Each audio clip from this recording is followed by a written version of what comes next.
Áno, toto je tá spomínaná čiernovláska, s ktorou sme Tomáša Maštalíra pristihli minulú nedeľu v noci v istom bratislavskom podniku. V skutočnosti sa žiadny škandál nekoná, pretože týchto dvoch dokopy spojila čisto len práca. Ja mám sa vraj tváriť, aby ma ženy milovali. Bola noc a hodinky ukazovali 1 hodinu po polnoci. V Tomášovom prípade však únava veľmi nefungovala. Samozrejme, že trošičku funguje, je noc. Ale zase na druhej strane sme zvyknutí, naše remeslo je také, že najproduktívnejšia časť dňa je večer. Takže možno, že večer a v noci odchádzame trošku pomalšie ako ostatní. Dôvod, prečo sa Tomáš objavil, je ten, že fotil kampaň pre istý pánsky módny salón.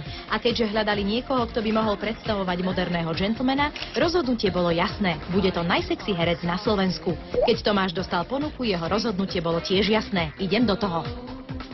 Že sme si sadli a začali sme si zapisovať veci, aký mám typ tváre, aké farby mám vlasy, aké mám obočie, akú mám farbu očí,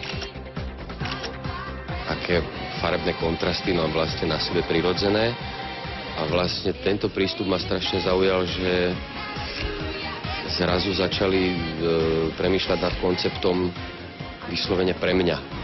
A toto už je výsledok, oblečenie, ktoré Tomášovi padne ako uliaté. Inak tento istý tým ľudí mu pripravoval aj oblek, v ktorom zažiaril na Otovi. A navrhla ho práve táto sympatická dáma, ktorá okrem toho, že je módnou návrhárkou, tak v tento večer spolu s Tomášom pozovala aj pred fotoobjektívom a spievala na neho samé ódy.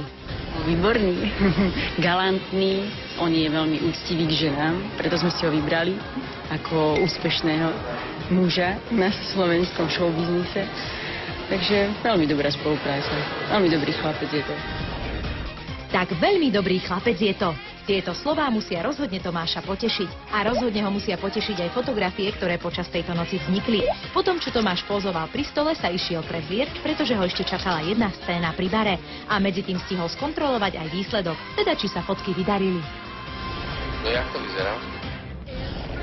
Niet nad zvedavosť a v okamihu, keď sa dočkal pozitívneho výsledku, sa mohol pustiť do ďalšieho fotenia, kde rolu džentlmena naozaj nemusel ani hrať. Ako tvrdí, to či ním naozaj je, musí vraj posúdiť jeho okolie.